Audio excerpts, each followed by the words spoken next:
Thank you, Andy. Thank you.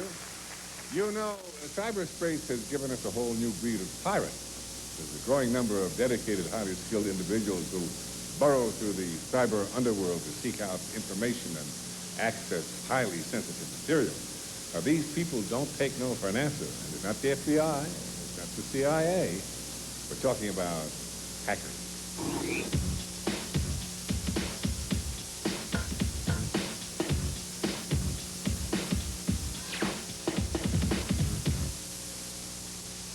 We're being perceived as second only to mobsters, and a lot of us are being forced to think like criminals, to always cover our trails no matter what we do, to always be looking over our shoulders, to notice every policeman, every black car. It's not a nice way to live, and I don't think teenage kids should be living like this.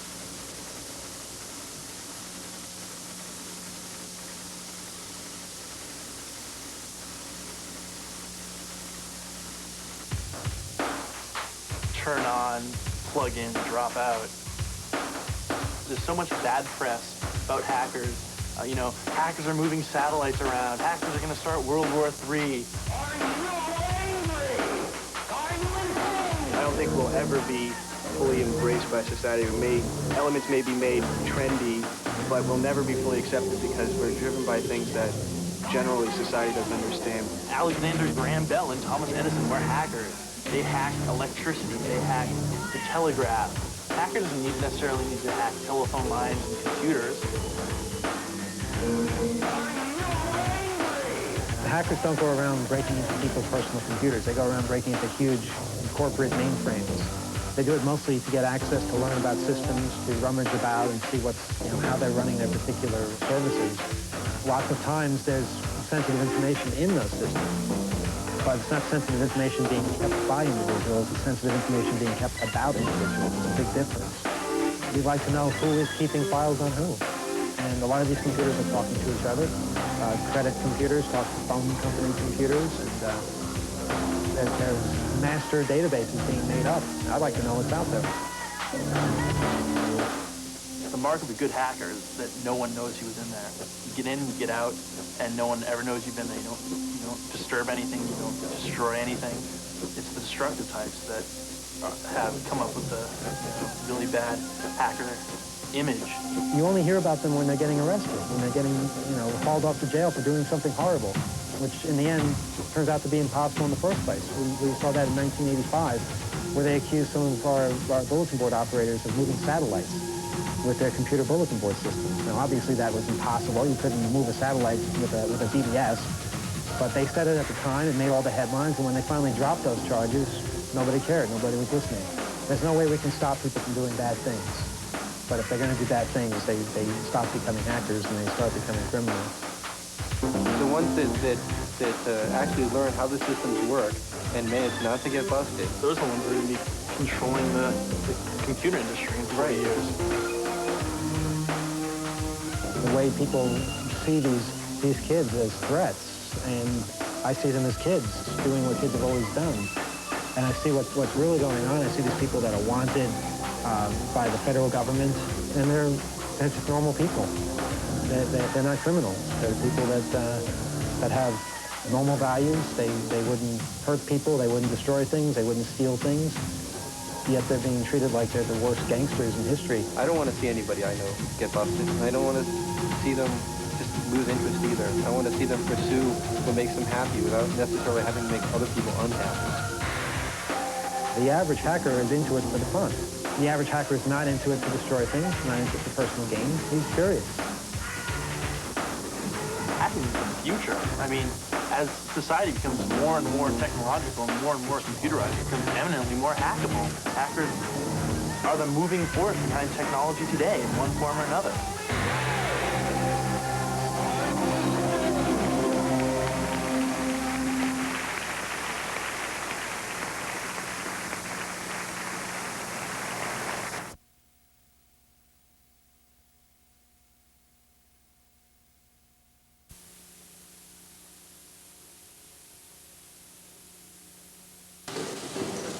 Everything in the loft was carried by hand up these stairs. So just remember that when you see the vacs. the 2 vaccines. So here we go.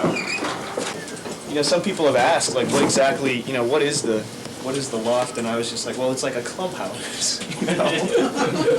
Except we don't have secret handshakes or anything.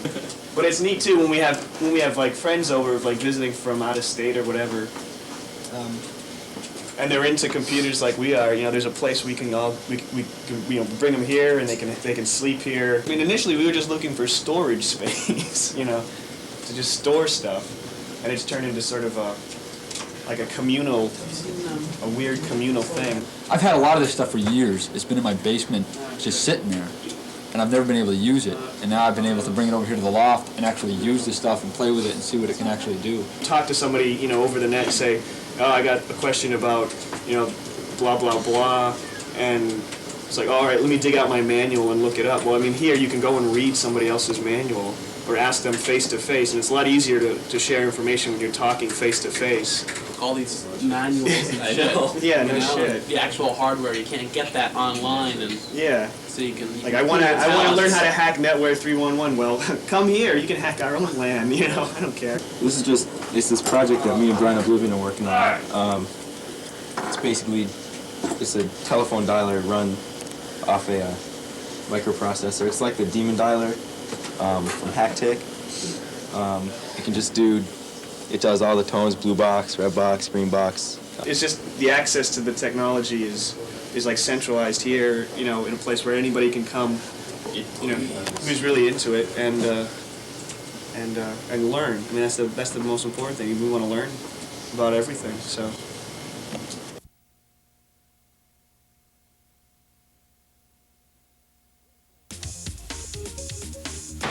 Greetings from the Loft. Current stock tip in the hacker community seems to be dealing with security dynamics of Massachusetts. The makers of Secure ID's scramble to security problems in their one-time password token cards were presented to the net in the form of a white paper from ftp.secnet.com. The stock tip for security dynamics, NASDAQ ticker SDTI, seems to be sell short. With any luck, they will fix their problems in their product, and yet again, we'll have a case of technology progressing due to hackers and security professionals worldwide.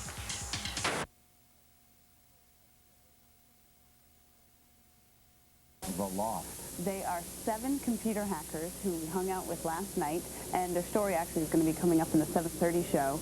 And what they do is they dumpster dive for computer parts. Have you ever heard of that? Dumpster dive? No. Did you have to wear a special suit to do that? No, I don't think so, if you don't mind getting dirty. You just go in the garbage and you salvage computer parts that nobody else wants. They reconstruct them into supercomputers, which they then use to crack into companies like Lotus, Novell, software that we might think is secure, they find flaws with. Are they good guys or bad guys? They're good guys. Oh, they are? Yeah. So let's look at their website, because the website is where they post all these security advisories. They say that they do this for the good of the people. So you can look through here, you can scroll down. Do all these companies see it that way?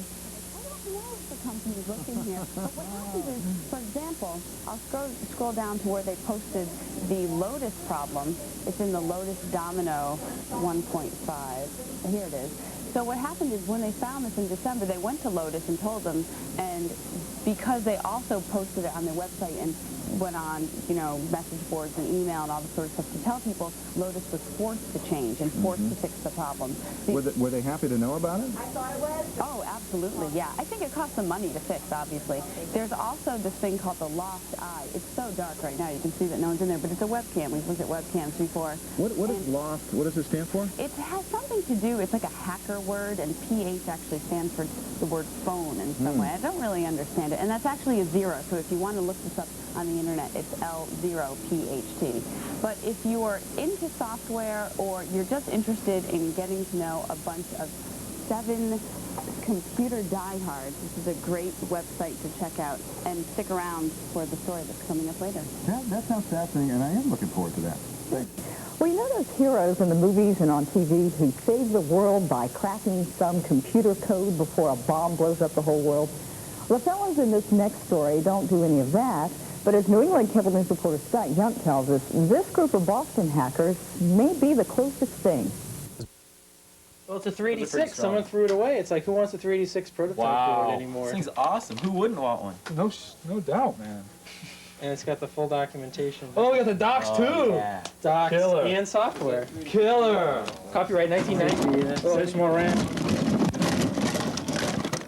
Basically, this is our network operations center. All this stuff has been pulled out of the garbage, and you can see we're even gathering up some more.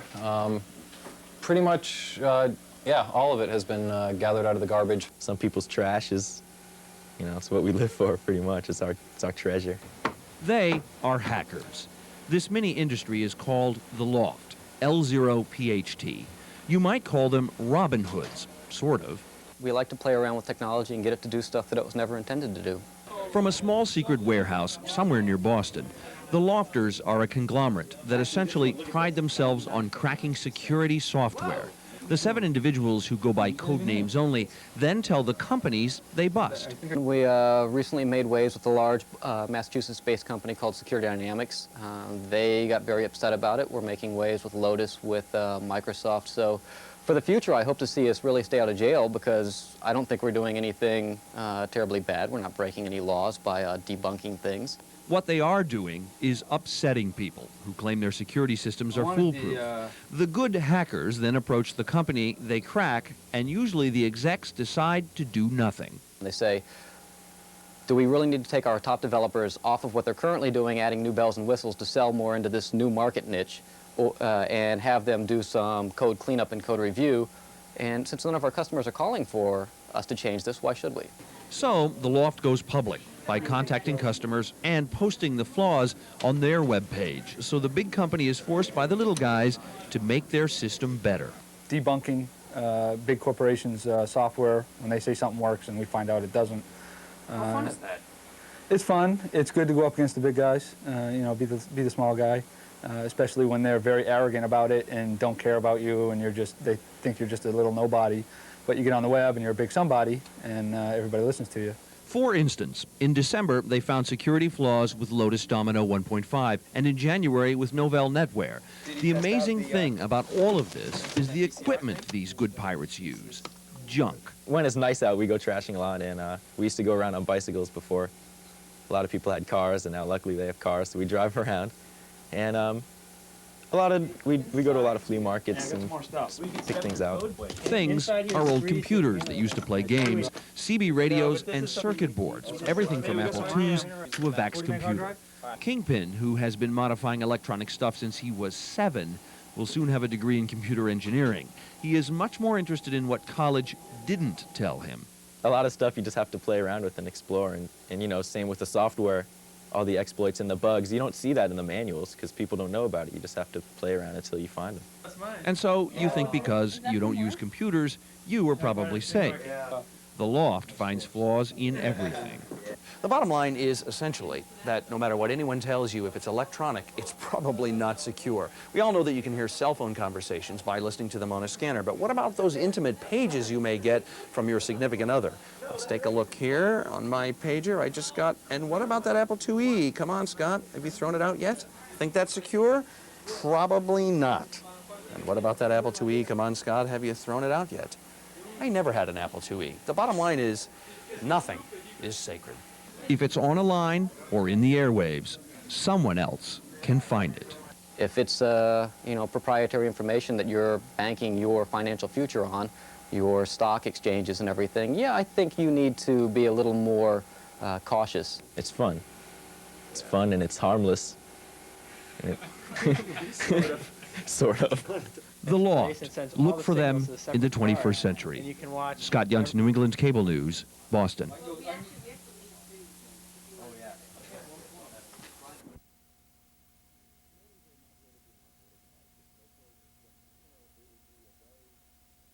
Massachusetts teenager has earned a dubious honor. He is the first juvenile to face federal charges for computer hacking. Federal authorities say last March this unidentified boy disabled the computer serving the control tower at the Worcester airport. Communications between the tower and aircraft were disrupted for 6 hours. In recent months, the number of hackers in the news seems to keep growing. And those who pride themselves on breaking into security systems say it's not all that hard. New England Cable News reporter Scott Younts spoke with some hackers to find out more. The first ever prosecution of a juvenile for a computer crime is certainly no surprise for the 7 members of the L0pht. It's a conglomerate of sophisticated computer hackers who have become internationally famous for breaking into security systems. But instead of stealing or damaging files, they point out the flaws. They work from a secret warehouse somewhere outside of Boston, and they don't use their real names. I don't want to call them dumb, but there's probably a lack of knowledge in the security area on these systems. I mean, luckily this was Worcester, and luckily they had a backup system. Not to disparage Worcester at all, but if this had been Philadelphia, Washington, D.C., Chicago, Denver, any one of the major national airports, and the backup system failed, we could have had a definite serious problem. The L0pht is different than other hackers. When they do find a flaw, they tell everybody. They even produce software so you can find flaws. L0pht Crack 2.0 is downloadable from their website. There have been a number of hackers who have broken their way into the news in recent memory. Locally, federal investigators tapped into Harvard University's computer network and nabbed a hacker from South America. A 21-year-old of Buenos Aires allegedly used the Ivy League's computer network to hop into confidential U.S. military and NASA files. During the presidential election, a computer hacker tapped into Dole's webpage and changed it to a Clinton page. And today, an Israeli teenager is accused of infiltrating the Pentagon computer system as well as others in Israel. The analyzer is suspected of being the mentor of 2 California teenagers also being questioned in connection with breaking into Pentagon computers. The problem in the industry is that a lot of people don't take security seriously. I don't know if that's the case in this particular instance, but a lot of times you don't have people that know security, securing systems like they should.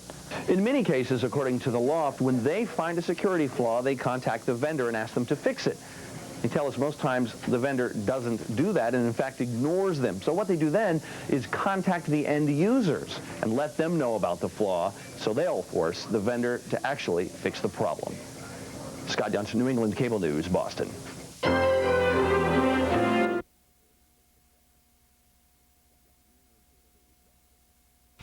The claim is that the CPIC system is hacker-proof.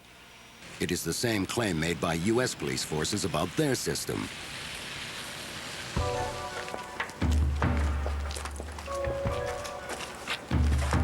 In Boston, Massachusetts, a band of privacy fighters is out to prove that no system is absolutely secure. This is some kind of router. Oh, yeah. Looks brand new, too. Like their comrades in Brighton, they work under the cover of night, dumpster diving for discarded computer hardware. These hackers are known as cyber Robin Hoods, the good guys in the bizarre world of hacking. They formed an informal group called the L0pht. Guys in their 20s with pseudonyms like Space Rogue, Mudge, and Kingpin spend their evenings exposing to the world security flaws in computer software and hardware. The best description has been a hacker collective. What we try and do ranges from simply new and novel ways of looking at things, hardware modifications to existing products. You get something you have to do something it was never intended to do, to being the unofficial vanguard of security and helping point out what's snake oil and what's not when there's no other mechanism in place to do this for general people. The police cruisers have these mobile data terminals in it, and when they stop you on the road, they type in your license plate number and they come up with any warrants or things like that. Well, that is all being transmitted in the clear. There's no encryption, and if you have the right terminal, you can just receive it. This is one of the original mobile data terminals that were in the police cars in this area. I picked this up at a flea market for $7. The guy didn't know where it came from, supposedly. Didn't know if it worked or not. I figured it would be a good project to try to get working. It didn't come with a power supply, so I basically hacked one together and finally got the thing to power on. So you can turn it on. You plug this in. That's for safety. You watch the screen initialize. It's not that exciting. It has a status line at the bottom, and you can type messages to the base station, fill out some records, and then transmit it. What we want to do is just get the data terminal up and running. But if this went into the hands of organized crime or drug dealers, who could then have instant access to the crime databases, they could pull license records, warrants, maybe modify records, check license plates, and it's a dangerous tool. And anybody can basically get their hands on an old terminal.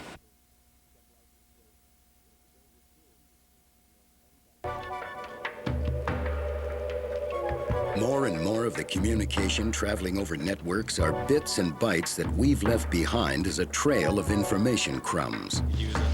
We can use the shells, but we're right by the uplink, so you never know. It might be some data stuff from it. All right. You want to check those? The hackers who come to scavenge the dumpsters at Boston's Massachusetts Institute of Technology usually look for discarded computer hardware.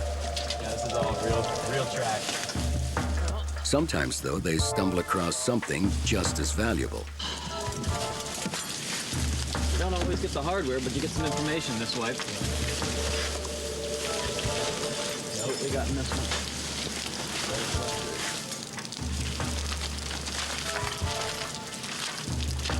Oh, well, I got a budget sheet. Telephone list. Telephone list. Grab the telephone list. Gotta go to a party? No, no parties. We forget just how much information still resides on old technology based on paper. Well, if we wanted to change somebody's grade, this is where we get the information for that.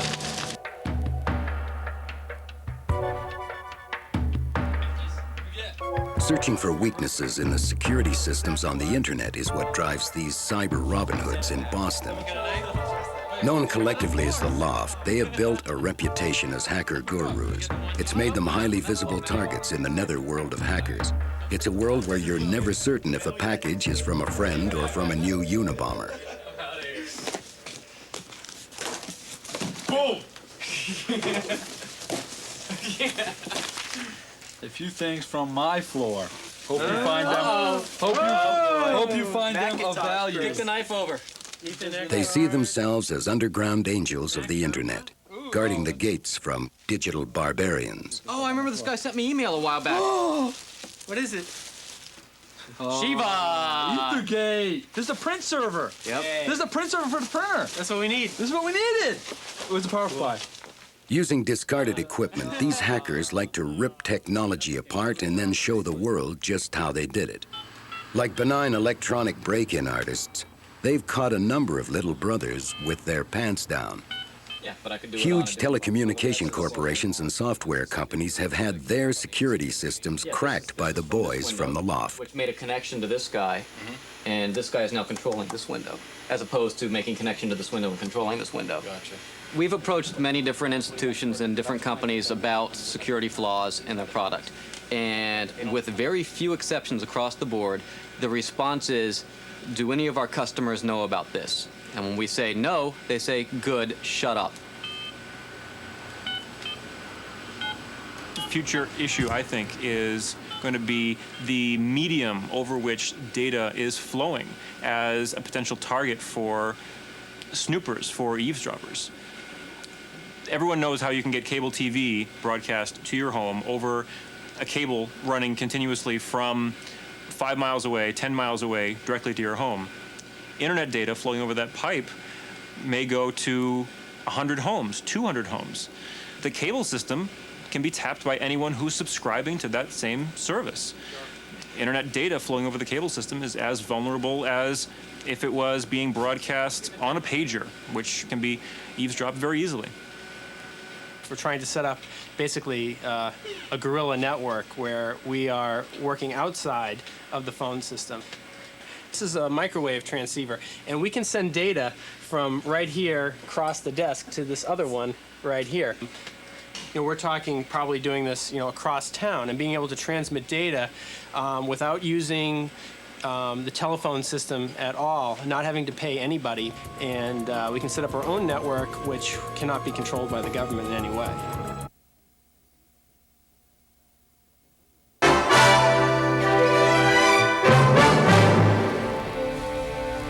Defending against computer hackers at the Pentagon and other government agencies. Tom Bearden has our report.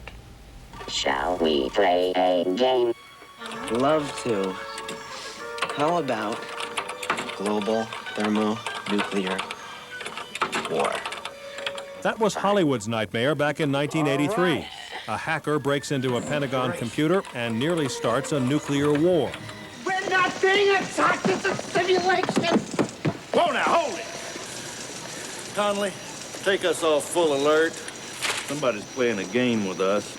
A week after the Pentagon announced the attack on its computers, thousands of university users across the country were tormented by a hacker assault that caused their machines to crash. Jeff Schiller is head of network security at MIT. Although this particular attack was an inconvenience, it represented the ability. It was almost to say, we can take you out anytime we want. The hacker community found all the hoopla pretty amusing. This is the L0pht, L0pht in internet terms, and a real loft in an industrial building in Boston. 7 young men rent the space, which is crowded with discarded computers they retrieve from dumpsters at MIT and put back into working order. They spend their working days as computer professionals, then gather at night to push the envelope. We all basically do the exact same thing, 9 to 5 or 8 to 6 or whatever. So why do you do? So why do you do it 6 to midnight? It's the off hours. It's the time spent here that we can push what we've stumbled upon to a limit, to the extreme. They've been described as a hacker think tank, brilliant crypto crackers, and much worse. They do it mostly for the challenge, and what they've ferreted out is sometimes startling. They are proudest of creating software that exposes security flaws in Lotus software and Microsoft's most sophisticated operating system. They can also read private pager messages and intercept supposedly secure police communications, systems that are assumed to be encrypted. As for the Defense Department's computers, L0pht says the Pentagon knew about the vulnerability of its systems months before the attack. Thing that happened at the Pentagon. I mean, this thing was discovered by a hacker, was put up on a hacker website called Root Shell. Everyone in the world could download it, and it's still, months later, the Pentagon didn't fix the problem. It's not tough. There are so many machines out there that are just wide open on the network. Apparently, it's not too tough to commit crimes on those wide-open networks either. The crimes range from simple mischief, like crashing operating systems, to credit card heists, to disabling airport control towers. Hackers in Russia even managed to steal $10 million from Citibank. Because of the technological advancements, today's criminals can be more nimble and more elusive than ever before. If you can sit in a kitchen in St. Petersburg, Russia, and steal from a bank in New York, you understand the dimensions of the problem. But is the government overreacting? The hackers at L0pht think the government's highly public alarm may be deliberate, that the Pentagon and the other agencies are pursuing a different agenda. I look at it as the Pentagon trying to get money from Congress, and the only way they can get money from Congress is to scare them. Can hackers working from personal computers at home really pose a serious threat to national and commercial security? L0pht thinks it's possible. They've encountered perhaps 12 genius-level hackers in the online world and say 6 of them should be feared. MIT's Schiller says that another group of people called crackers are responsible for much of the recent computer mischief. He says crackers are the bottom feeders of the computer underground, people who don't have a deep understanding of computers and networks like real hackers. Crackers attack computers using software written by other people to break into networks mostly for bragging rights. The problem we have with crackers is, for the most part, they're young, they're almost always male, between the ages of maybe 15 and 25. They're usually socially maladjusted. They're people who have discovered that they can hide behind the apparent anonymity of a computer screen and take on a whole new life. You know, the short, frail kid can be He-Man on the internet. And that's very different from the very intellectually focused, almost geniuses that help build the internet. One of the places that crackers are able to find attack software is L0pht's own internet site. L0pht publishes their software there not to make it easy for the less technically capable to attack other people's computers, but to force software vendors and network operators to close the holes in their security. It's almost like, you know, groups like us are sort of a de facto sort of consumer reports for these kinds of things. They say when the vulnerabilities become public, people react and fix the problem. Otherwise, they have a tendency to ignore it. it should be full disclosure, and we just let the world know when we find a vulnerability. And we found that by doing that, the vulnerability gets fixed pretty quickly. Big software vendors and even the Pentagon increasingly are consulting with hackers to find out where their security can be breached. Microsoft even invited L0pht to dinner last year. But not everyone agrees that letting the whole world know which systems can be penetrated is a good policy. These are the offices of CERT, the Computer Emergency Response Team at Carnegie Mellon University in Pittsburgh. It was established in 1988 to help private industry and government deal with the then new problem of Internet security. It's the precursor of the new FBI Center. If the new FBI Center is to work, industry would have to be willing to disclose those security breaches to the government, something many are very reluctant to do. But L0pht says the whole idea of a central clearinghouse for computer security simply won't work. That information moves much too quickly and much too freely for any one agency to have any real effect. The net doesn't work that way, and information doesn't flow through one centralized point. You know, if that one centralized point disappears, or if it's a bottleneck, it'll go around it. For now, though, there is no centralized point. The FBI Center is just getting off the ground, and the Presidential Commission's proposal for a White House office is stalled, leaving the government's efforts to respond to computer security threats still fragmented.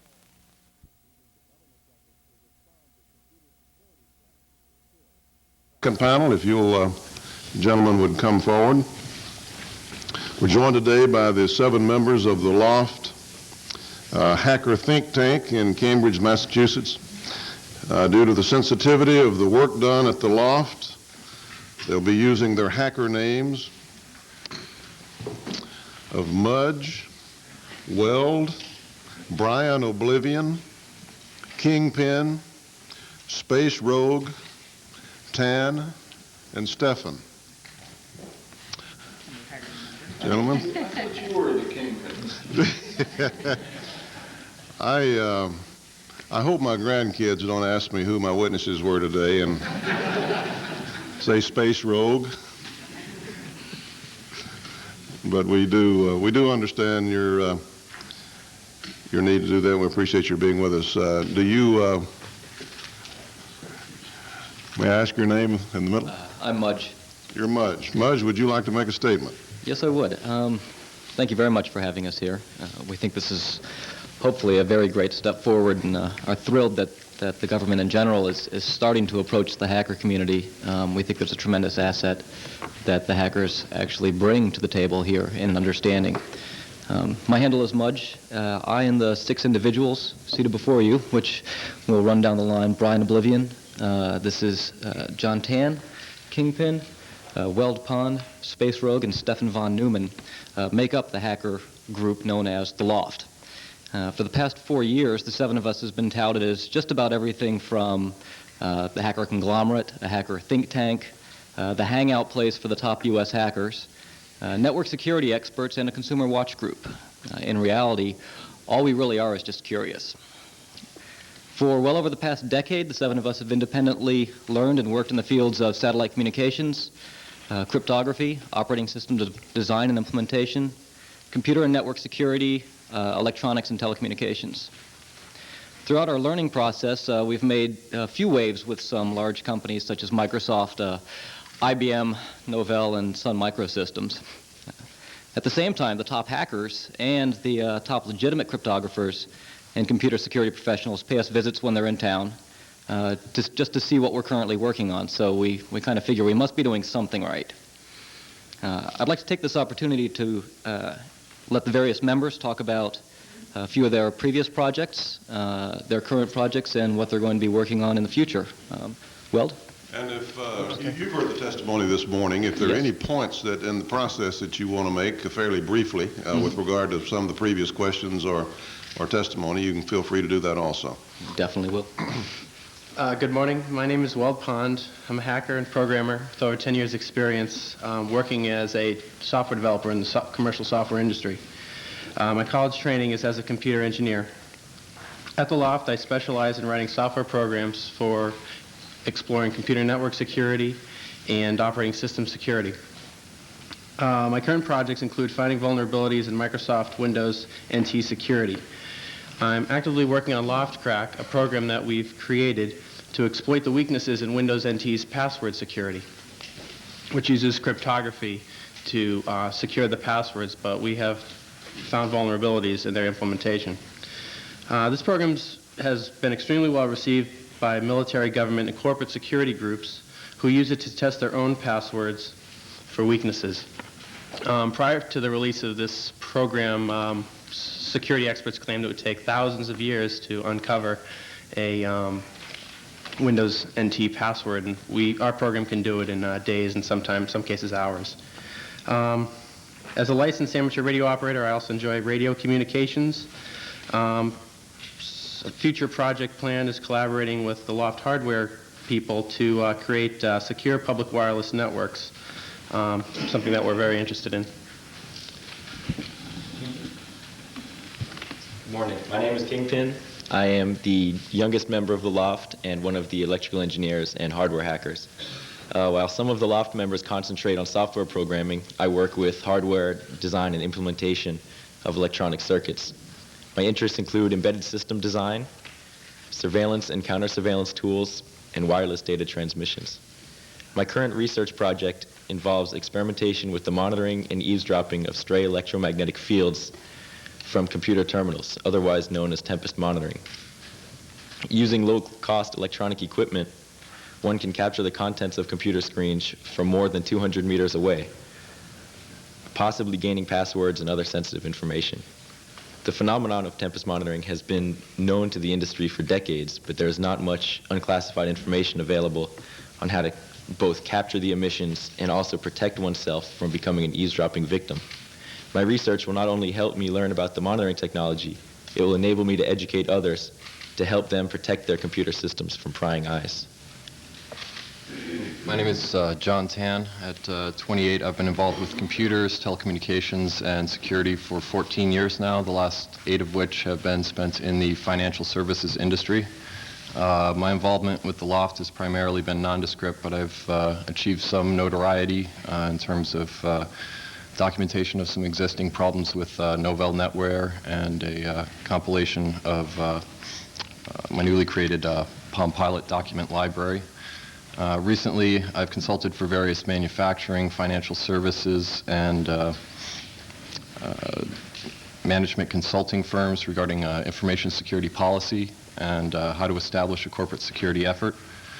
I will continue in the future to pursue an understanding of the risks of the information age and communicate those findings to the government, the industry, and the media to provide a clear, consistent message of where we are and where we need to go. Good morning.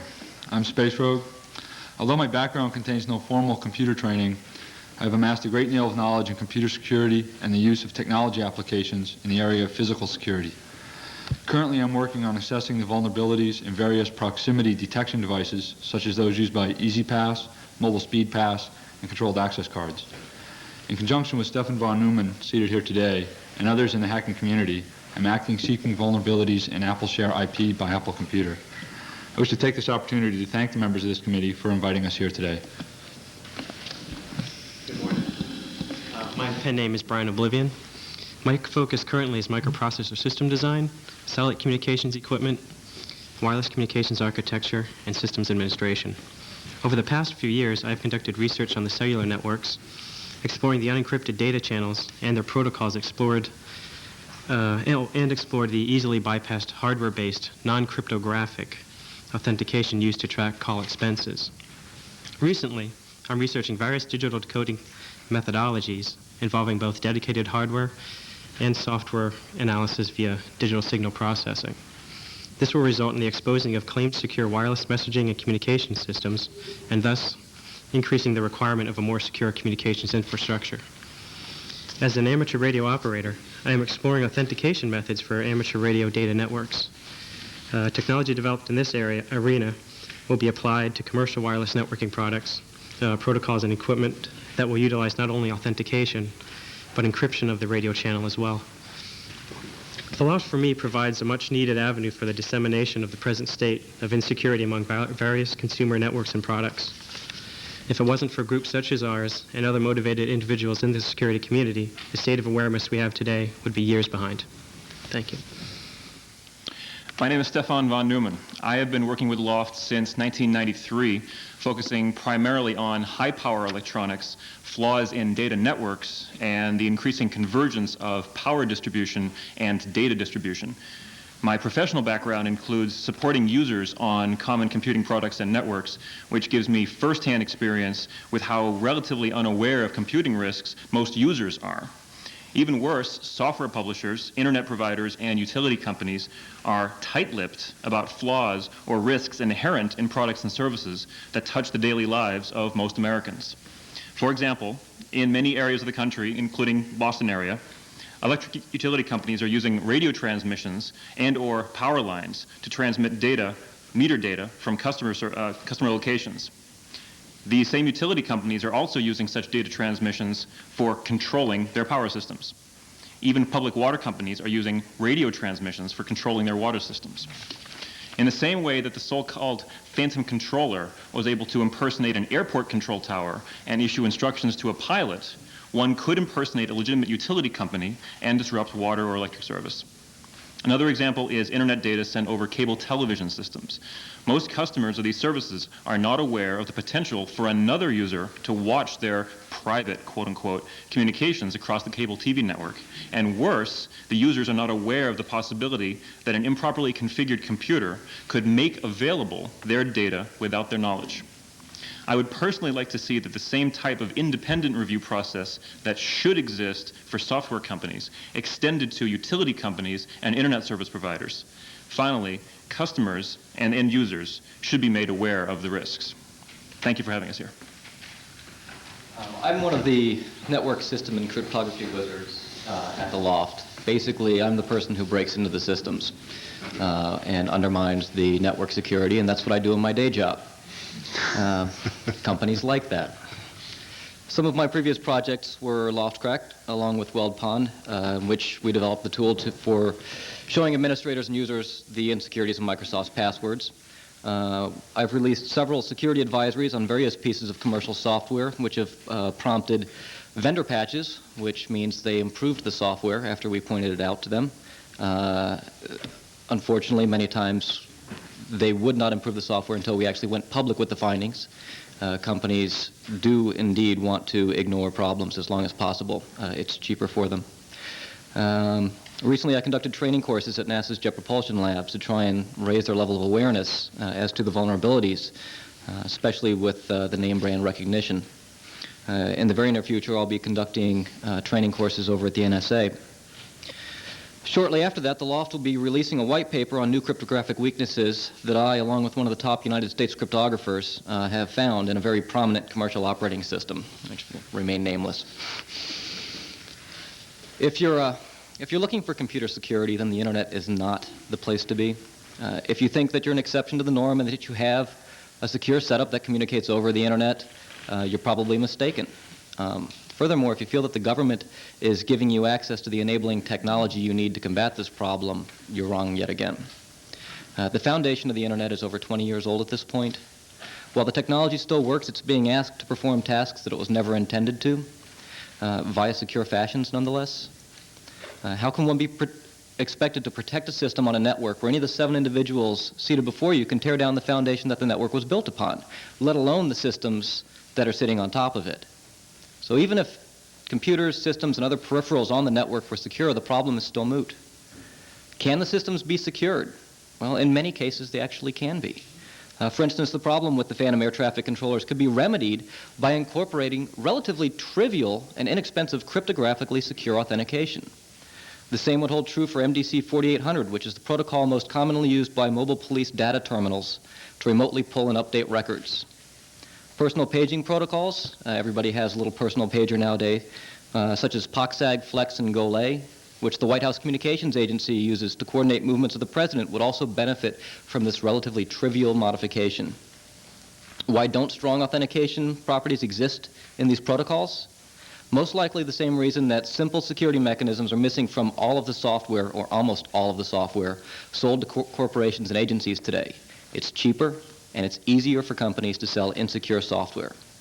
There's no liability attached to the manufacturers, and there's no policing done to stop companies from selling insecure software under the guise of secure. In an industry where time to market matters, who wants or cares to add security or even thoroughly test their product? Well, you should. You, the government and consumer, should care and want software products to include security and authentication mechanisms, and I think you do. You should encourage the companies to include this in their products and hold them liable when their products fail. There are parts of the situation that the government can directly help. Lifting the constraints on cryptographic export would encourage companies to more readily include authentication and encryption in their products. The Cellular Telecommunications Protection Act is an example of legislation that is in place right now that hinders consumer watch groups such as ourselves, thus perpetuating the insecurity status quo that's out there. In conclusion, hopefully your having us here is not a fluke, and hopefully we've not offended in any way, but this might be the beginning of an ongoing dialogue between the government and hacker groups such as ourselves. Perhaps the information from such meetings will end up becoming an enabling mechanism for future change that will help organizations of all sizes, not just large government organizations.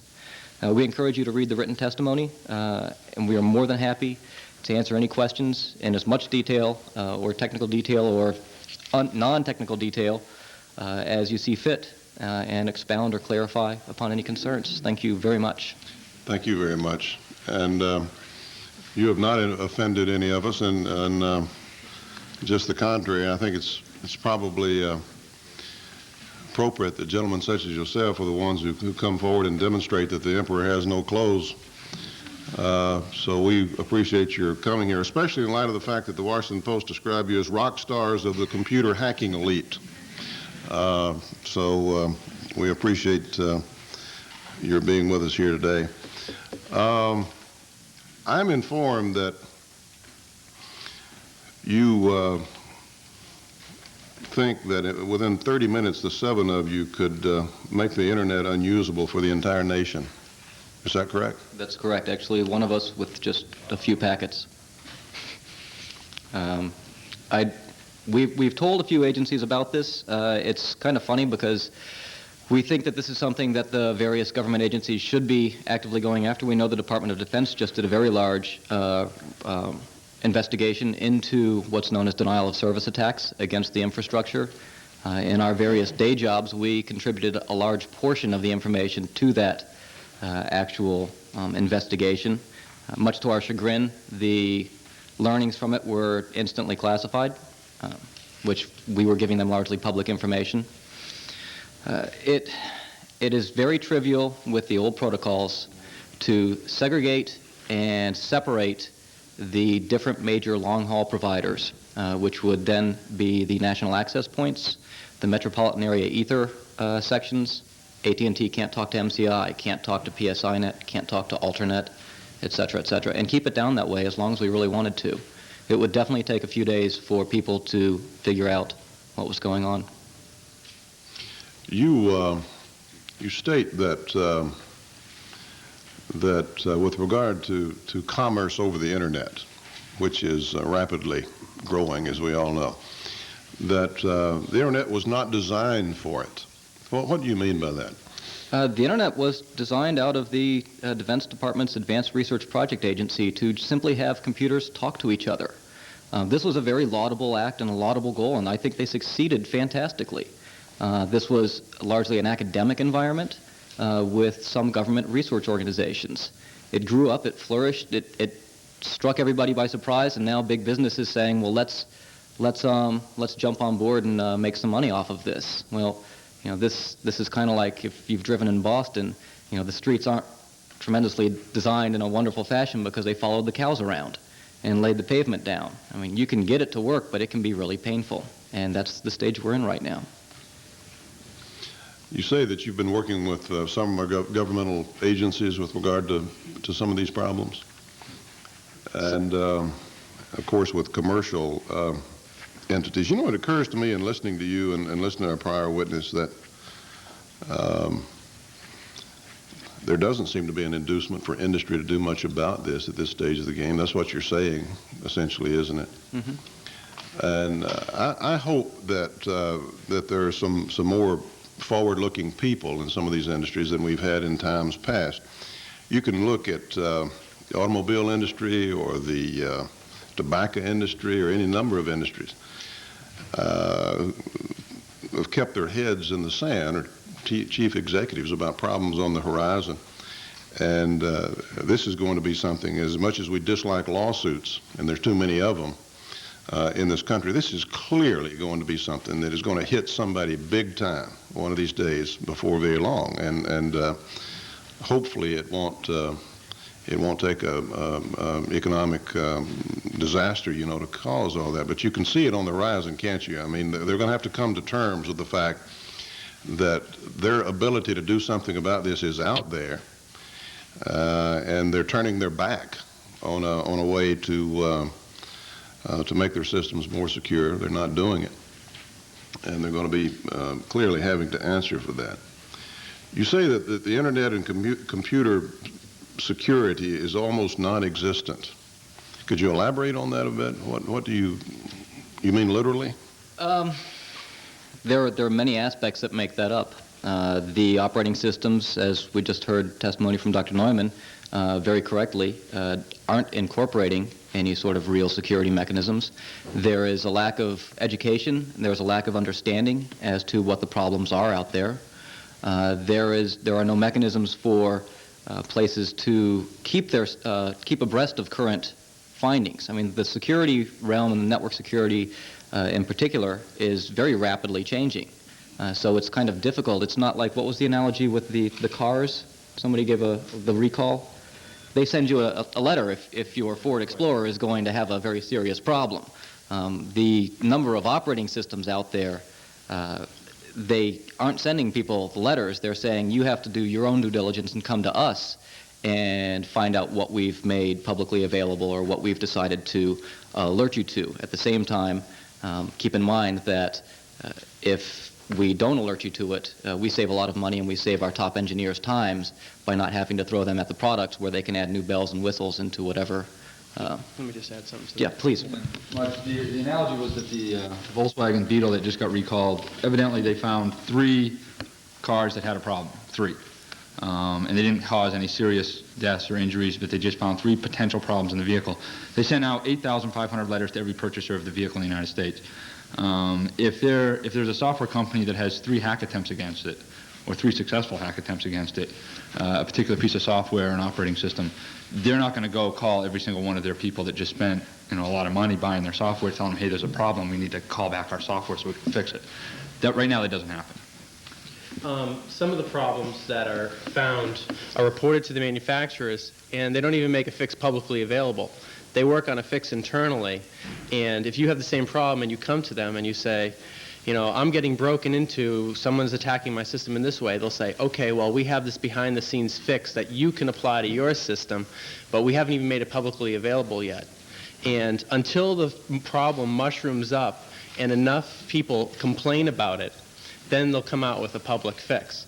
But if it's behind the scenes, people just contacting the manufacturer, we've seen that they don't really come public and even tell the other users of their system that this problem exists and here's the fix for it. One thing real quickly before. This is one of the main problems with the computer emergency response team. Right. There's also a lot of finger pointing in the industry where the systems administrators claim that the software provided them isn't shipped in a secure manner.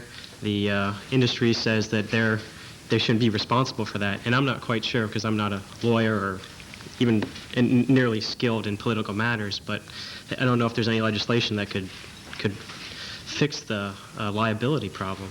I don't know, but I know that is one of the issues out there. I just want to add one thing to that is that in the point of liability, the car manufacturers will be and are held liable if something goes wrong in their product. If something's wrong in one of the 10,000 cars and it explodes, they will be held liable. If something breaks in the software, the companies aren't held liable, and they feel why do they have to tell people they're not responsible? Just another sort of liability analogy which we found, which sort of makes sense, is Kryptonite makes bicycle locks, and they say our lock is so good if your bike is stolen, it's a $30-40 lock. If your bike is stolen, we'll pay up to $1,000 to replace your bicycle. So basically, they're saying our security works and we'll stand behind it. Software vendors do not stand behind their security. They say, well, if it's broken and there's enough problems, maybe we'll fix it. But if you lose thousands of dollars, say you have an e-commerce site up on the internet and your whole business is built around their software, which they've told you is secure. They've told you, oh, we've added all these great features and you can run your business on our software. And then your business fails because of they caused your business to fail essentially if it's e-commerce. If your site's down, you're not making money. They say, sorry. One of the things about the kryptonite locks is they're not unbreakable and they're not unpickable. And the company knows that, but they've raised the bar. They've raised it enough that the ankle biters, the novices, will go to the next bike that's unlocked. The same thing with car alarms. You get a discount on your insurance for performing due diligence. You just raise the bar and you get away from the noise level. Thank you very much. I have one more question. I know the other members have questions. Part of what you're trying to do is demonstrate something that you feel like the American people need to know, and that's part of our job also. And I'm curious, if a foreign government was able to assemble a group of gentlemen such as yourself and paid them large amounts of money and got them in here or hired them here to wreak as much havoc on this government as they could in terms of infrastructure, the governmental operations, whatever, how much damage could they do? We'd be in trouble. In that scenario, go ahead. Just give me some. Give had us some idea of what we're talking about. We had some of your aides up to talk to us and suss us out at the beginning, and I think they were relatively impressed with what we've managed to put together without any funding whatsoever. Brian, do you want to talk about some of the satellite communications, or let alone just taking us down from the financial aspects? There's so many different ways that well, each of you have a comment on that. Just relate it, please. You can run down the line. Okay, regarding satellite communications, you could, if you were highly paid enough, you could assemble jamming gear to temporarily knock out uplinks. You could take an area. I'm sure you're aware of the HERF guns and the EMP blasts and typical informational warfare. It's more on the physical level rather than just the information security, where you would be able to disable equipment by generating a high energy pulse, disabling the clock, which controls everything in the computer system, to malfunction. What would be the effect? It would it depends on the equipment. It would be, you could do it to a telephone switch or generally national access points for the internet are in unshielded buildings. Sometimes they're in just regular commercial buildings without any type of electromagnetic protection. What would be the effect of that? How would we feel that? You would feel that by an instant disruption of internet service on that point, including... What's another area? Sure.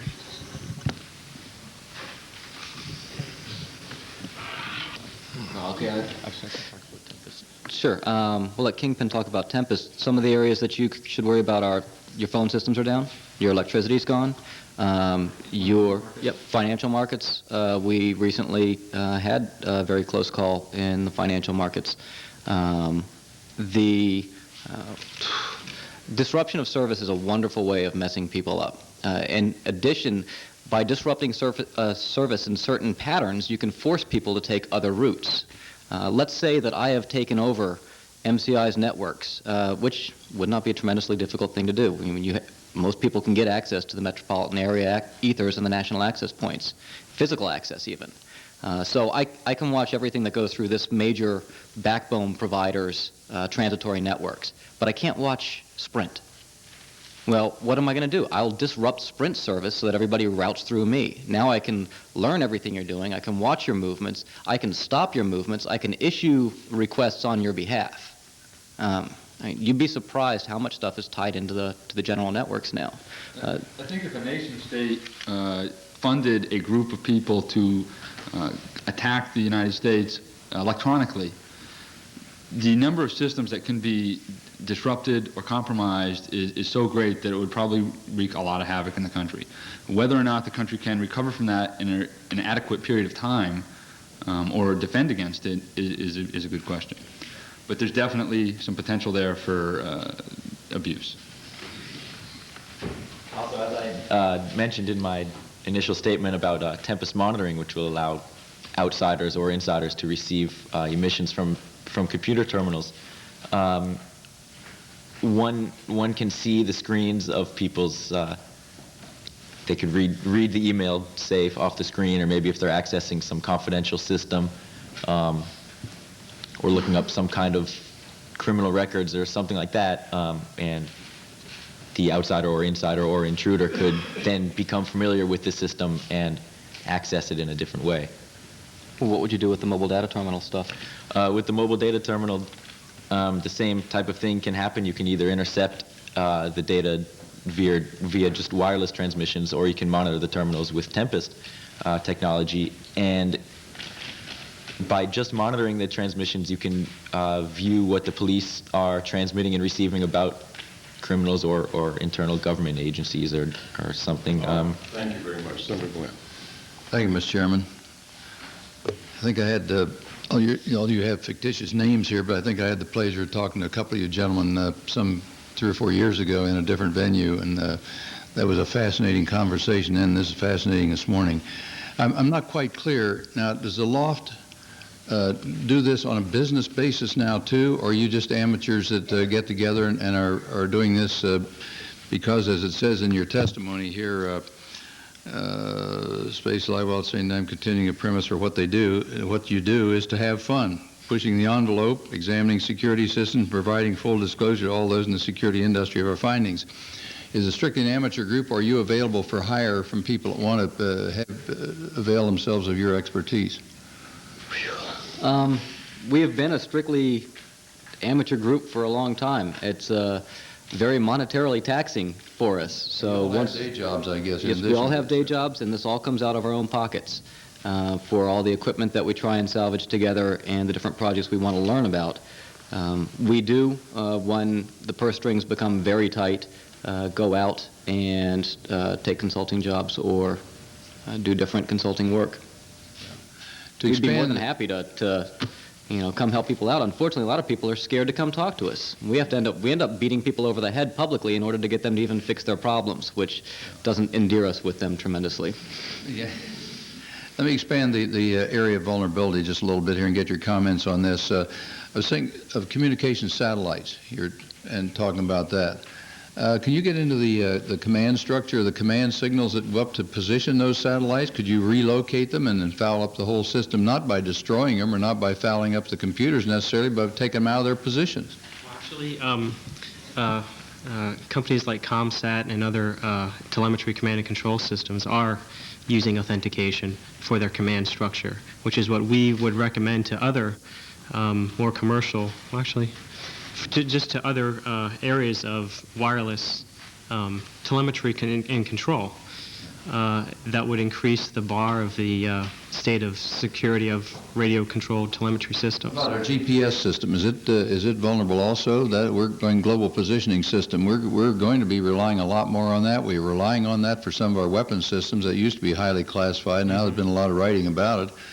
We're using that to a tremendously increased degree these days for our military and for commercial aviation, everything else. I have a little Magellan handheld I use in my little airplane flying back and forth, and it's great. One of the problems with GPS is it's a very weak signal.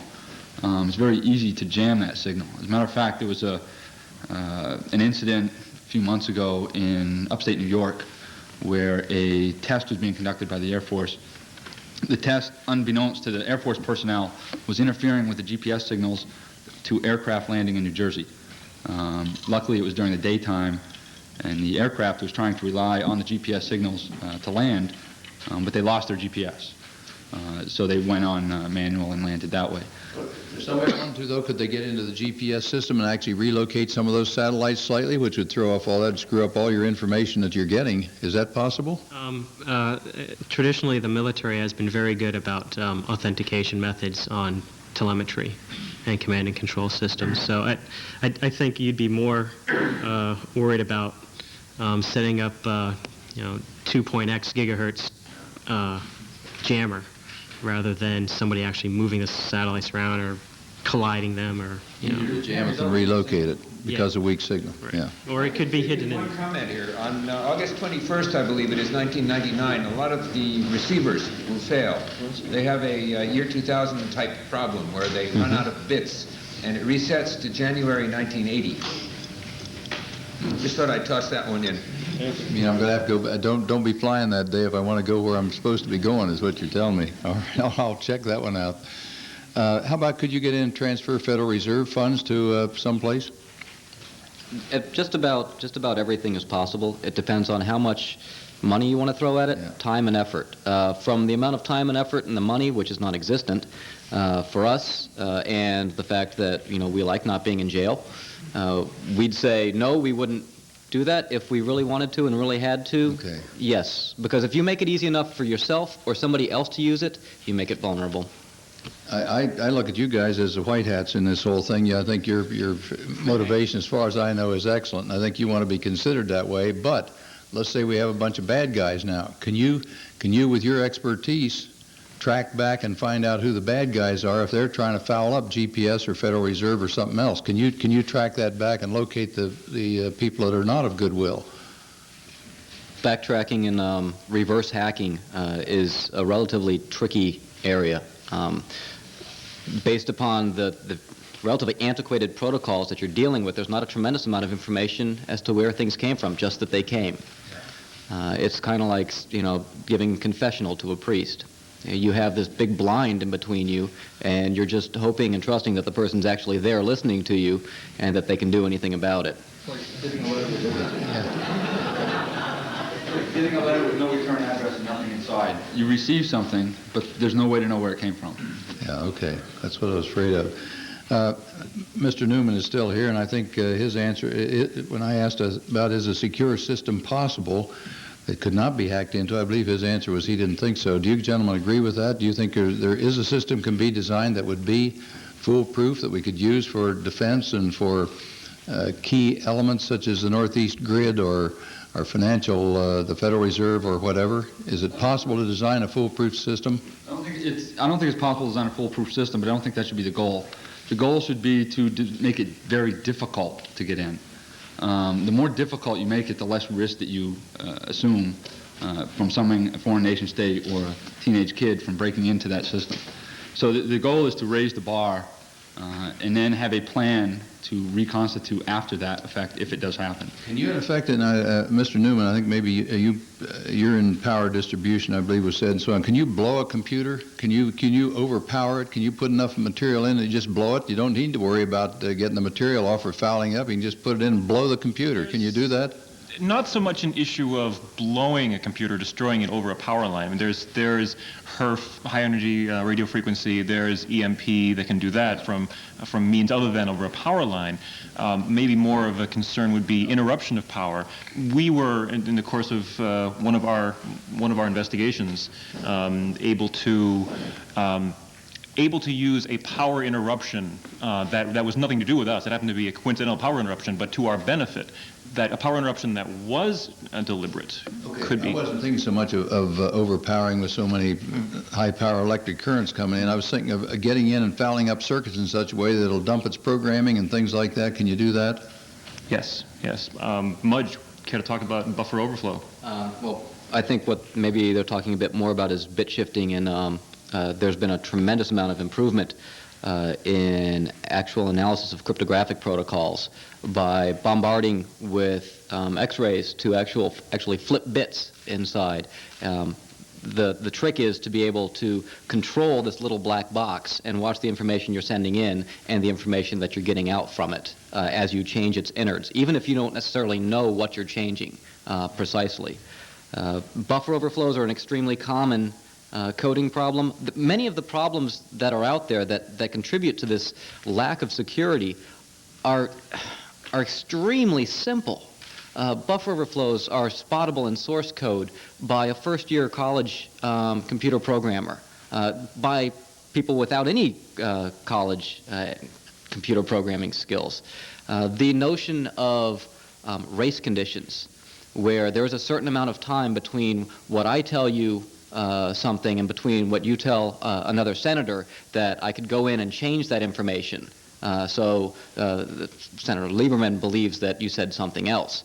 These are all very straightforward problems. They weren't addressed because computers really came out of a tremendous amount of fun and joy and research and exploration. They didn't think about the commercial ramifications and aspects. I probably didn't answer the question at all there.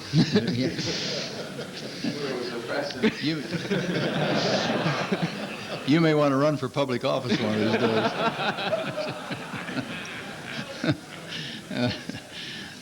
Now I blew my whole train of thought here. Oh, I know what it was. We alluded this a while ago when Mr. Newman was here about would it be possible to set up a whole different system for defense, for intelligence matters, for CIA, for NSA, for people doing very highly classified work that we don't want out. Would there be an advantage to us funding and setting up a whole separate system? And how long would it be invulnerable if we did such a thing? Or is it worth the effort? It'd be very expensive to do it. Would it be worth doing? One of the things that was said earlier was there are no easy answers. Maybe not any answers at all, but what I believe is there are answers, they're just quite painful. Yes, I think that is one of the ways to do it. Several of the agencies within the government currently do that. It is very expensive. If you have extremely sensitive information, you do not trust it with other networks that are less sensitive, that are less trusted. The actual computer systems can be made to be relatively secure, the physical hardware in it. It becomes very costly. It's a cost-benefit analysis that you end up doing here. The software can be improved upon. The software doesn't have to be fantastic. One of the things that strikes me is there's a tremendous amount of interest in the year 2000 problem. And every time I hear it, I have to sit back and I chuckle to myself, because we're worried about the year 2000 when these systems crash, but they're crashing left and right now and nobody cares. The systems, you can work with them right now. They do crash. I mean, how many times has anybody in here run Windows and had to reboot it, or a Macintosh? I mean, left and right. They still work. If you put them in a secluded room, put a guy with a gun next to it, and don't let it talk to other systems, it's relatively secure. I'm not quite sure what we do if we require the computer industry, though, to do something. You say that there are no incentives for industry to do much. I'm not quite sure what they do. This is like some people may want to buy the equivalent of a Model T Ford. They buy a tiny car. Other people want to buy more security, and so they buy a great big, or a lot of people go into vans now because they're bigger and heavier and show less fatalities in an accident, things like that. You're going to have different levels that people want to go at. How would you go about the computer industry? What would you require them to do that would make this program better, or would it just be making government agencies and people know that if they're going to go to certain types of information, or banks or the Fed or whatever, that they have to buy a computer that is upgraded to a certain level, and we should be much more cognizant of these security levels when you purchase a computer than ever before. That's sort of a convoluted statement, but you know what I'm driving at, I think. How do we regulate this? I'm not sure we could. Well, actually, in the industry now, Microsoft sort of does the Model T in another car example. They have Windows, which is sort of the Model T, that's for your individual user at home. And then they have Windows NT, which is a more secure system. The problem is it's just more secure. Doesn't mean it is really good enough for doing what you'd say is a secure system that's good enough. And the problem is we get back to they have no liability, and they just say, it doesn't work, sorry, we'll fix it in the next release. They don't have any way of telling you, the customer, or no one really does that I know of, what they did to make the system secure. You can't say, show me your security architecture, show me your development process that went through and looked for the problems, and show me that the system is secure. No one's doing that. No one's really selling a commercial product that does that, can assure you, the buyer, that you are buying the Cadillac with the bulletproof glass. So no one's really selling that, and no one's really assuring anyone that's true. It comes down to Microsoft just saying, trust us, and there's really no way to test the product to find out if, in fact, it is secure, at least by the end user or the consumer. So unlike the Cadillac with the bulletproof glass, you can go up and you can look at the glass and see how thick it is. You can't do that with software. Sure, my time is more than up. We don't have lights here, but just one more question here. It would seem to me maybe all of our concern, and maybe this overstates it, but our concern about whether people get in and have access or can manipulate a system where it transfers something to another spot or something, maybe this isn't our biggest danger. Maybe it's Stefan's thing over here where you just get in. If you really want to do harm to our country, you just get in effect, blow the computer or do the transfers, as you said, about by X-ray or whatever it is, and you've fouled up the whole thing irretrievably, rather than going in and trying to manipulate a system. Should our biggest worry be in this area? And it would seem to me that that might be something that'd be easier to protect against than all this getting in and fouling up somebody's specific software program. Am I over optimistic? It's much simpler for someone to perform a denial of service than it is to change the data and insert their own or to manipulate. Not be surreptitious. You'd know it when it happened. That's for sure. You exactly. Wouldn't. Much less expensive to do that kind of damage, and much simpler. Easier to prevent against.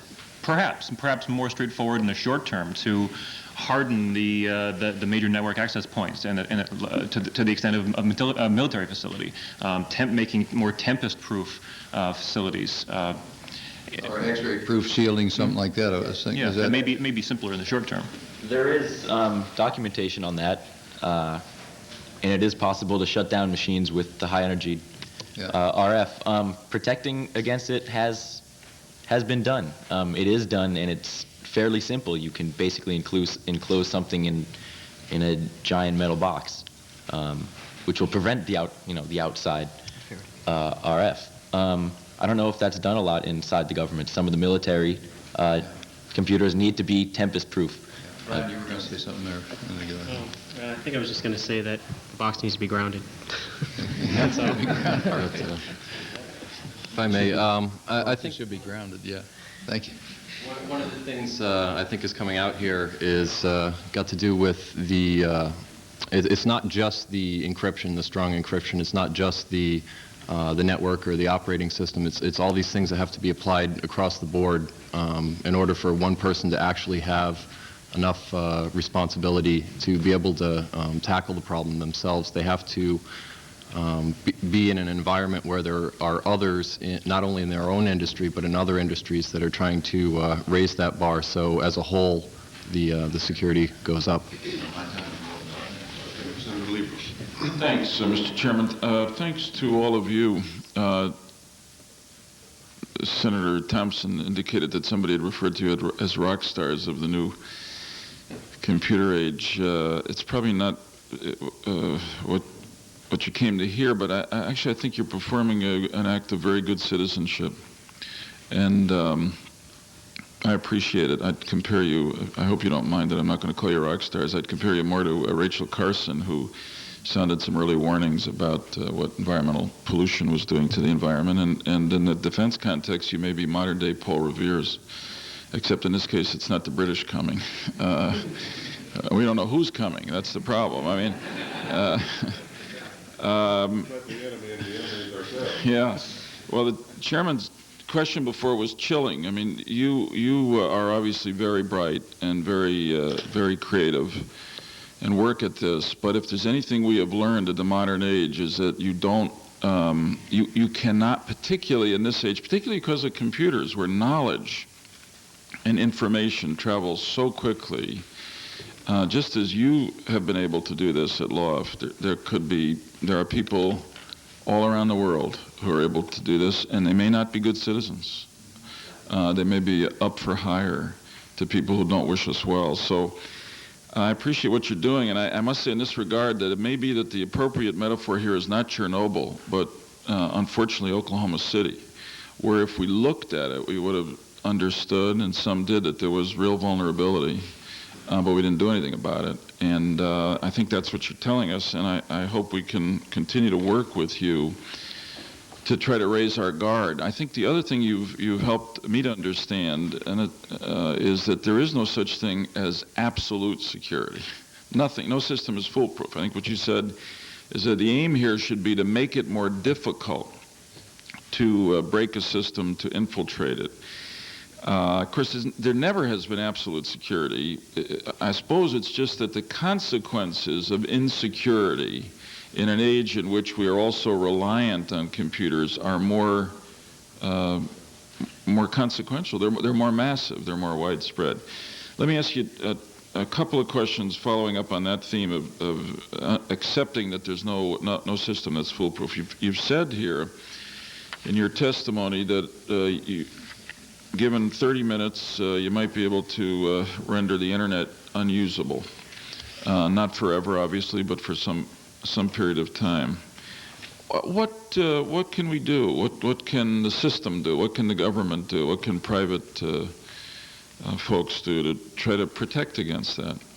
The one method of doing that we were referencing there are several. There are dozens of them actually, but this is a good example. You can prevent and you can stop that particular attack from happening. However, the nature of the internet and the companies that are providing the long-haul backbone connections of it is to move the information as quickly as possible across that, because that's money. Every packet, millions of packets go by a second, is worth a little bit of money. If you even stop to look at the packets, you have to send slightly less than your maximum capacity might be, in which case your competitor now has an edge on you because they can offer faster, more efficient service. So in order to protect yourself, you very slightly, 1 millisecond per packet, degrade service. But that definitely cascades into a noticeable financial hit, which the companies aren't willing to take, so they remain vulnerable. So let me just compare things and go to you, Stefan von Neumann, because you talked about your work in utility systems.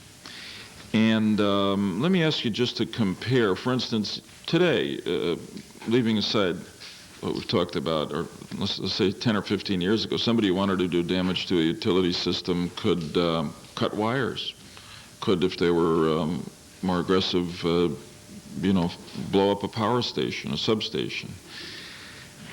So compare the effects of something more primitive like that from somebody with hostile intent to the possibilities that you envision in the new world. It could be more well timed or more specific of an impact. I mean, where the detonation of an explosive near a substation could take down an entire grid with specific computer control of an area. You might be able to interrupt only one customer's service. Say if there was a commercial entity that was a target, that one commercial entity or that one government building could become denied of electric service or water service or the whatever the utility service was that was going to benefit the attacker. So computer service. Yes, yeah. Yes, exactly. So in the past where it simply was just a destruction, it might not have had the specific focus on the attack point, where now it allows that. I think another issue is if somebody goes out and cuts a line, there's a plan in place. We send out a repairman, he fixes the line, and all set. Right. You blow up the building, you rebuild it. If we attack the computer systems, how do we reconstitute from that? Right. There are no plans in place right now to recover from that. And there may be no way to anticipate the follow-up. I mean, if there's an attack made, a physical attack, an explosion against or line cutting, then there could be increased security in that area on those same facilities, so that the same thing wouldn't happen again. If it's a computer issue, I mean, the attacker could be sufficiently skilled that they could simply change their method slightly and go around any defense that's put up in the place of the first attack.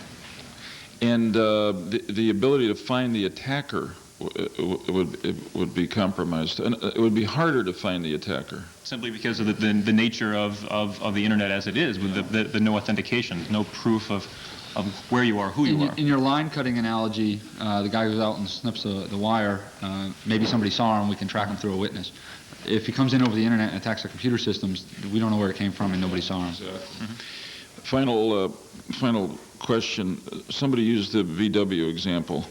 And it's an interesting one. You know, as you said, 3 cars show some sign of the impact of the wiring defect. I recall all 8,500 of the new Beetles that they've sold in the U.S. And as you said correctly, as far as I know, the 3 indications of hacking into a system, and nobody's under an obligation to do it.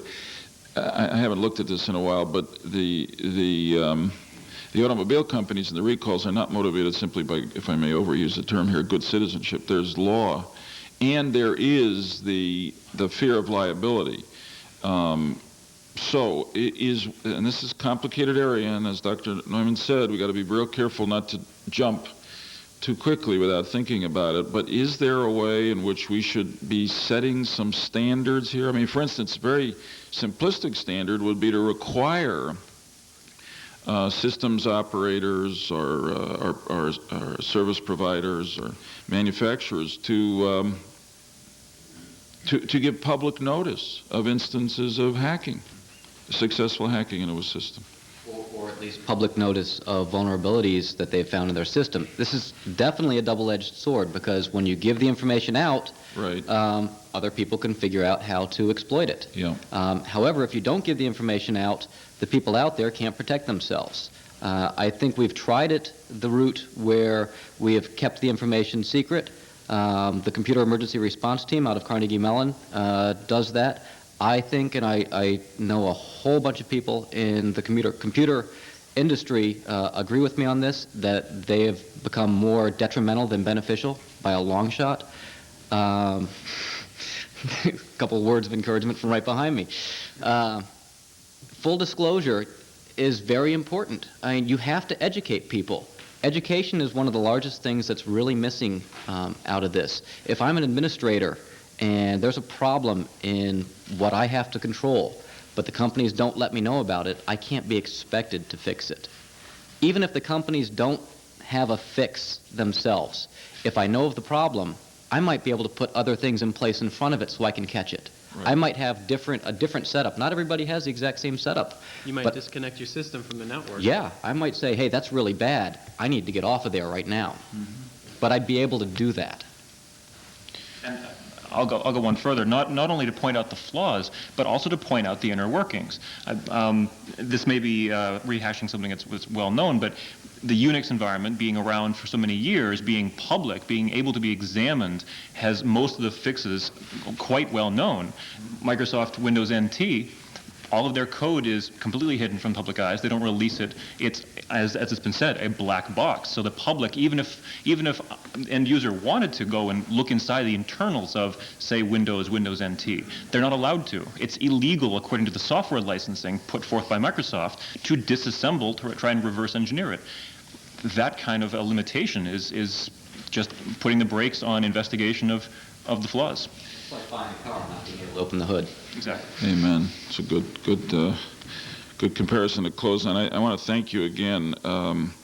This is another classic example of what we find very often on this side as lawmakers, which is that we see a problem, we want to make it better, we contemplate law, but this is in an area of very developed expertise, which most of us don't have.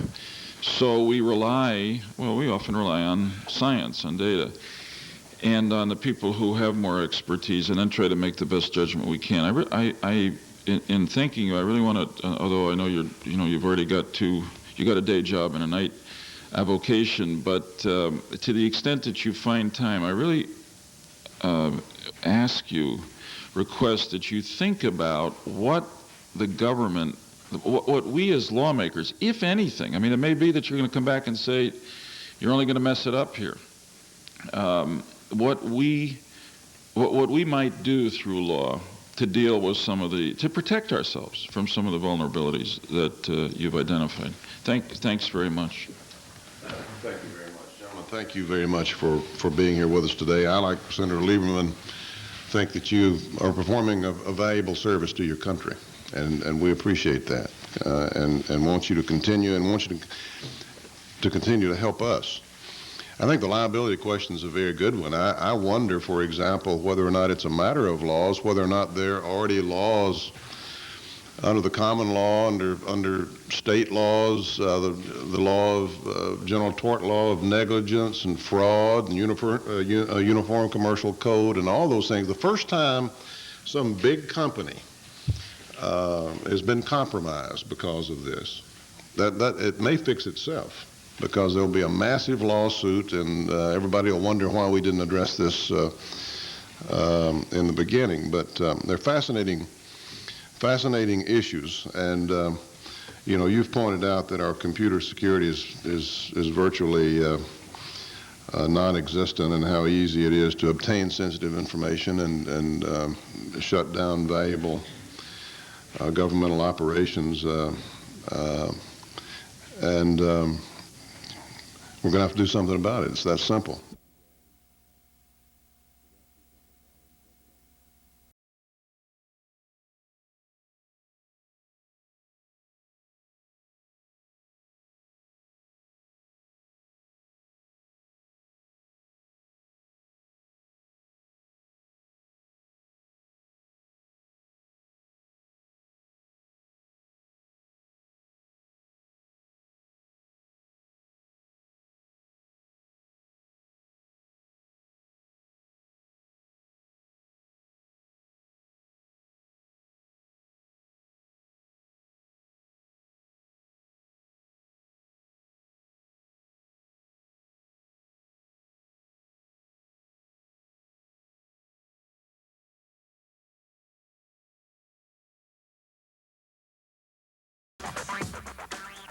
And once in a while we get people that show up with us and they say, hey, you guys have been doing this for the past 10 years.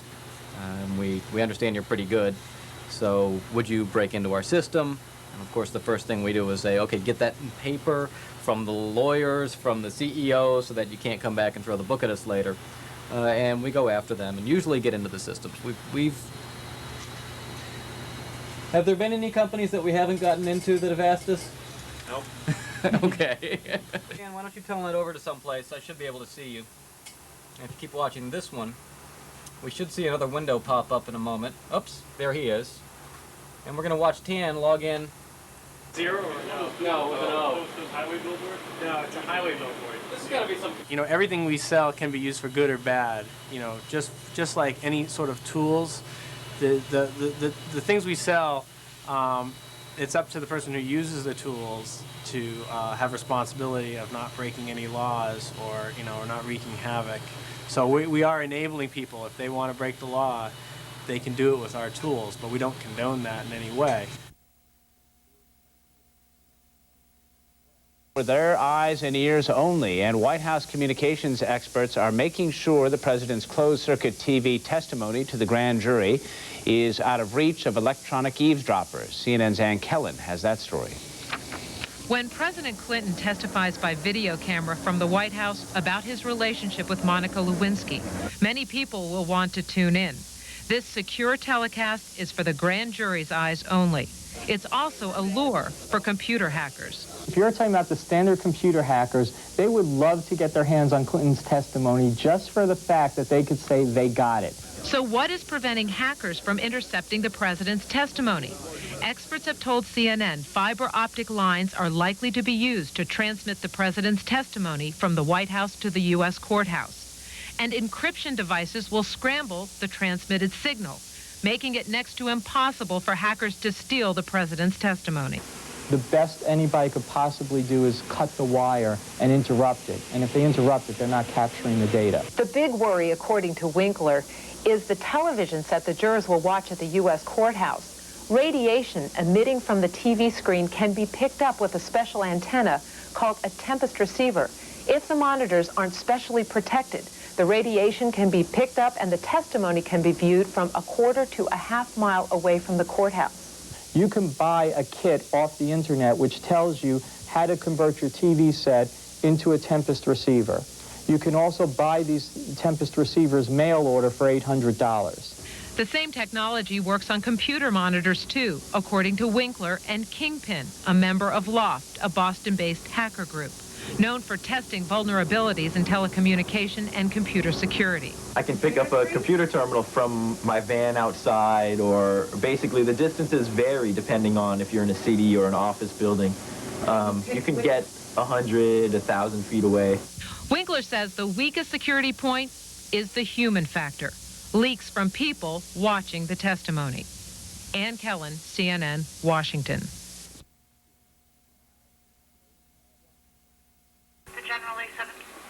There we go.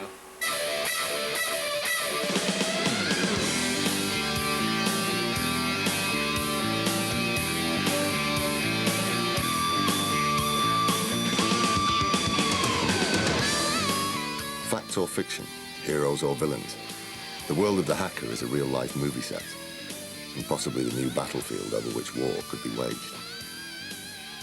At a secret location in Boston resides the L0pht, a 7-member group acknowledged in the US as a Premier League hacker collective. That person's back again.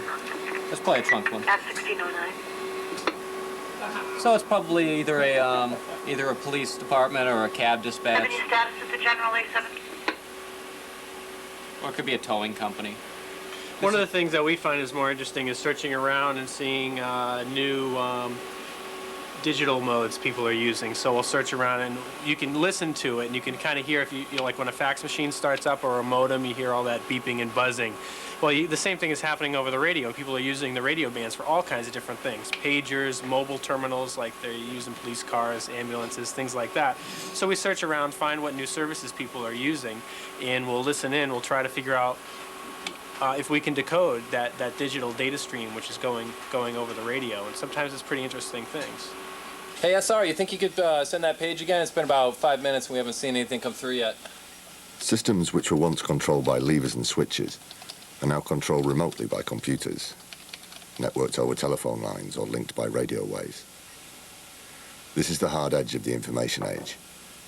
If the computers go wrong, the technology which supports our lives will fail. And as the global network of computers called the Internet becomes the communication backbone of our society, we become vulnerable to cyber attack. Stop the networks, and you stop the world. Even with all our marvels, the most advanced society in the world is really only 4 meals away from anarchy. And if you could attack a society through its computers to cause the breakdown of the mechanisms, the infrastructure which cause it to run, you will bring about mass deaths. And whether you do so indirectly or directly, it is still a consequence of your action. This is our 16-node massively parallel processing supercomputer. We picked this up out of the garbage of a various large agency. Bit by bit they were throwing pieces out, and bit by bit we picked it up until we had a working system. This was largely used for cracking military cryptography and encryption systems and schemes. As we go over here, you'll see that just about everything from the L0pht has been picked up out of the dumpster. Since we don't have any money, we're not really funded by anything, we find things wherever we can. Companies will always try and stay at the latest technology, so that means stuff that's 2 years old, even if it's working, gets thrown out. So we pick it up. It usually is completely working. So what if we're 3 years behind the technology curve? For us, that's absolutely fine. What we actually refer to this over here is technology reclamation. We have probably about 50 different machines set up in here on networks. If we want to break into a system, we'll set it up locally here and attack it. There are a couple of advantages to this. One, it keeps us out of jail because we're not breaking into somebody else's systems that we don't own and don't legitimately have access to. And the other thing is that it's in a controlled environment. So you know when you plug data in and you get data out, that was a direct result of your experiment. So it makes it much quicker and much easier to find the actual flaws. You can be on the internet without having anybody know that you're on the internet. You can be behind another network. For instance, you can have your own local network and be connecting to the internet, but nobody knows you're even there. So we can't even predict its performance, let alone know how to control it. It's fascinating. It's really an interesting concept. Nothing like it has ever existed, as far as I know, in the history of mankind before. The internet began in the Cold War climate of the 60s. To protect communications in the event of nuclear attack. If parts of the network were destroyed, information would still get through, as packets of data could automatically reroute. And crucially, there was no central control hub which could be targeted in a first strike. But the physical safeguards of the Cold War are the vulnerabilities of today. It's the very anonymity and anarchy of the internet which throws its users open to software attack. The seven of us could very trivially take down the entire internet for the United States, for Great Britain, basically stopping communications between all the major network access providers. And this is a relatively well-known problem. That would create a lot of difficulties. That would cause overloads onto the other transit routes for communication, regular phone lines. It would cause problems for people trying to move large sums of money that are doing it over networks. It might cause, anybody who's hooked up to the network would experience problems. Easy to do, hard to do? Easy to do. How? Take about 30 minutes, if that. We're talking about things where people's whole businesses are running on this software, and if a problem's found in something which can totally shut someone's business down, that's a lot more serious. Think about buying a bulletproof vest. I mean, would you like the company to go and say, here's a bulletproof vest, we had we really just want to sell a bunch of them, so it might not be tested tremendously well. If somebody finds a vulnerability in it later, maybe we'll go back and fix it, but just, wear it and feel comfortable right now? No way. I mean, that's what they're doing with the software out on the networks. In May 1998, the L0pht Collective went public, testifying to a US Senate committee studying network security. Latter-day Robin Hoods alerting the world to potential danger. These 7 computer hackers make up L0pht Heavy Industries, a self-described hacker think tank. If you're looking for computer security, then the internet is not the place to be. Mudge and his friends laid out a doomsday scenario, everything from complete disruption of electrical power to transferring Federal Reserve funds. The session was heavy on possible dangers and very light on solutions. But technology experts say that hearing from actual hackers instead of the usual academics is a very good start. Kelly Arena, CNN Financial News, Washington. I think what scares us is that people aren't standing up right now, more people like us going, hey, you're all banking and you're all trusting this information tremendously and you're trusting it blindly. Trusting it isn't a bad thing, but be aware of what it is.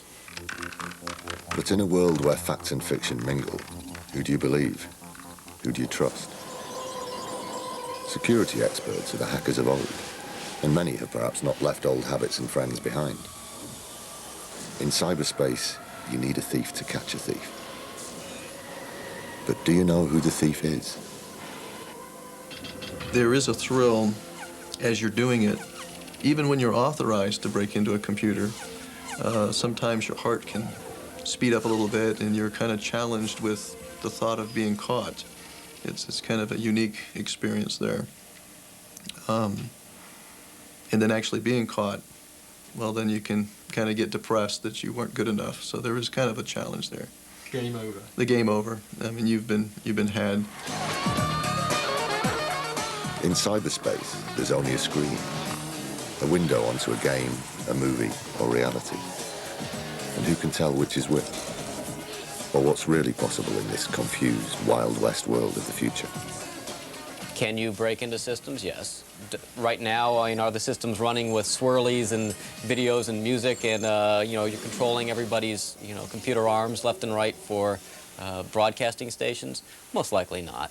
But will that be in the future? Who knows? Are there groups of people at high schools who get together and hack? Yes, definitely. Are there nasty people in security organizations? Oh, definitely. Yeah.